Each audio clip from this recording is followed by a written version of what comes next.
In today's video, we're going to talk about what it takes to really get good at dating. And this video is not going to be for you if you are already good, and it's also not going to be interesting for you if dating comes easy for you. However, this video is going to really help you understand what to do if you're somebody who's naturally not very good at it, to whom communicating with people, especially communicating with women, does not come naturally.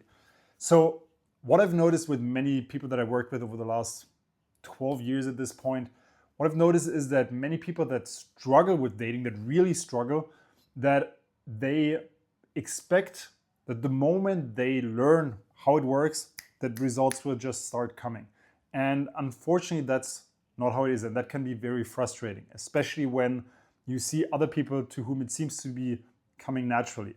Now, there's a reason why it comes more natural to others than it might come to you. We'll talk about that as well. What I've noticed is that, like with every skill set, dating goes through a certain pattern. So if you want to get better at dating, you have to start seeing it as a skill set. And I know some people might say that it's not a skill set, but let's just treat it as a skill set for sake of argument. Now, with every single skill set that you want to learn, you have to go through certain steps. Let's say you want to learn how to drive a car. The moment you sit in the car for the first time, you have no idea how it works. It looks a bit overwhelming. Somebody's going to tell you, well, you have to turn the ignition, you have to like press some pedal, and then you kind of figure it out, but it's all super complicated and you're a little bit overwhelmed. You don't really know what to do, and it takes a bit. So after a while, after doing it a couple times, things start flowing a bit more, and you start to understand how to start the engine that just works, and you start to be able to drive the car straight and do some turns. And then all of a sudden, they make you stop the ignition, at least in Europe when you drive a manual car, and then you have to ignite and start the car on a hill, right? So that's the next thing, and you might be struggling with that. And after doing that for a couple of years, it's just normal. You don't have to think about it. You can talk to somebody while doing it, and it's all kind of on autopilot. With dating, it's kind of the same. So when dating comes naturally to you, what happens is that people to whom it comes naturally, let's say it this way, people to whom it comes naturally, what they kind of struggle with is that they're scared of approaching, or they don't really understand how to start the conversation. But when they start actually doing that and they just go up and talk to a girl that they see, well, then the other part, the communicating part, is something they're already good at, so they don't really need to master that. And that is why maybe you know somebody where you think, why is it so much easier for this guy? Why is he getting it, quote unquote, getting it so much faster than I am, right? Now, if that's not you, right, if you're struggling with this a bit more, you have to understand that it's going to be a process. So breaking it down into steps, if you just think about approaching a girl that you see on the streets, there is a lot of steps from the moment you see her to the moment she becomes your girlfriend. It's literally going to be, well, first of all, I have to walk over there, I have to stop her, I have to start the interaction, then I have to transition that interaction into a real dynamic interaction. Ideally, I have to make it a bit emotional, so I'm more memorable and so she enjoys it more. Then I have to exchange the contact. Then I have to bridge the gap from that moment until I actually see her, set up a date. Then I have to meet her on the date. Then I have to have the date with her. And then maybe something can happen. And even further down the road, then you need to transform that into a relationship. So there are all of these steps. And if none of these steps comes naturally to you, you can't really expect that you change like this, right? Change can happen in an instant when you understand what needs to change, but because there are so many things that need to change, it's just going to take a while. And what I want you to do is be patient with yourself. Allow this process to unfold. Trust that it's a process. Trust that it's a process that by working on it, things will improve, things will become easier, but it will take some time. So the key here, in my opinion, like with any skill set, is focusing on one thing at a time.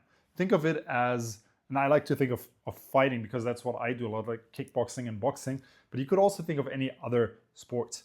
In fighting, you really break it down into the individual things, especially when you want to work on the basics. You work on your jab or you work on your hook, right? You work on that one thing. That's the one aspect you want to improve, right? And I'm sure in golf or tennis, you also work on that one move and like making that move more smooth, using your muscle memory, improving your muscle memory for just that one move until it's just better. And then you can always go back to the basics and work on it. And with dating, it's the same thing. You see a girl you like, well, you have to go over and start the interaction. And the more often you do that, the better you will get at it. So in the beginning, that's all you really need to focus on, starting the interaction, doing it better and better. Well, I've started the interaction, but I noticed that I was kind of nervous. That's what's gonna happen, right? And you're not going to be very smooth. So do it a couple times and it will become easier. The beginning of the interaction will feel more natural and it will just be more smooth. And then the next point is that you're going to notice that, well, sometimes the interaction actually starts pretty well, but then it kind of becomes weird, or I don't really understand how to move it from starting the interaction to a proper conversation. So that transitioning part. So now you know, well, that is something that I can work on now. So you kind of got better at starting the interaction. Maybe you don't need to think about it as much anymore. And now you can focus a bit more on transitioning. And then sometimes you will end up all the way at the end, right? You start the interaction and you keep going and you actually exchange context, but that part you don't have that much experience yet. But this part, the beginning, you can get better and better and better. And then you start working once you understand how to transition it properly. Well, now you can spend more time working on actually having a conversation, making that conversation more fun and exchanging context. So break it down into these segments and expect each of these segments to take a while.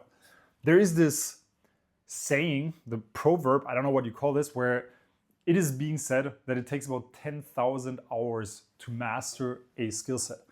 With dating, if you really think that the communication between two people, that quote unquote actual dating, that you need 10,000 hours, then I would say there are very few people on this planet that ever spend 10,000 hours in an active dating interaction. Not just looking around for a girl or being in a relationship, but actually having these initial conversations.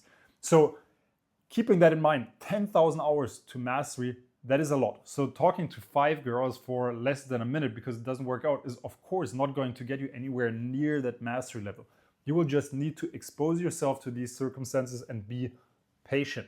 So that patience with yourself, patience with the outcome, patience with improvement, that's just how it is. And when I started boxing in 2017, so 9 years ago, but I only got serious with it about 3 years ago. And 3 years ago, I remember that I was frustrated because of how long it took. And now I look back to that and I think, man, I came so far from there.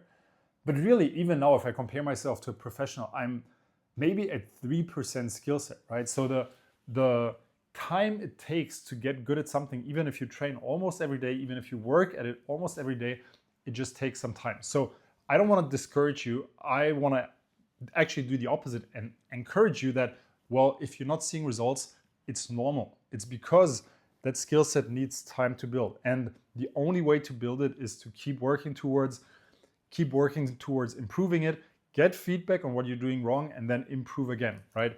And that's the last thing I want to leave you with. If you're just taking action without looking at what went wrong, without getting feedback and improving, you're not going to change anything and things will just continue to go wrong. That's what a coach in a gym is going to do with you. If you play tennis, you play golf, you box, you get a coach to tell you what you need to do different.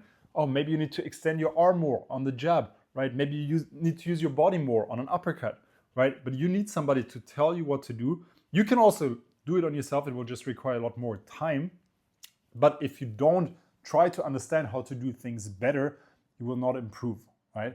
You will just keep doing the same action again and again and again in the same bad way. So what you need to do is take an honest look at everything you do. And even myself, I'm going to use myself as an example. I have been doing this since 2011. So for about 15 years now.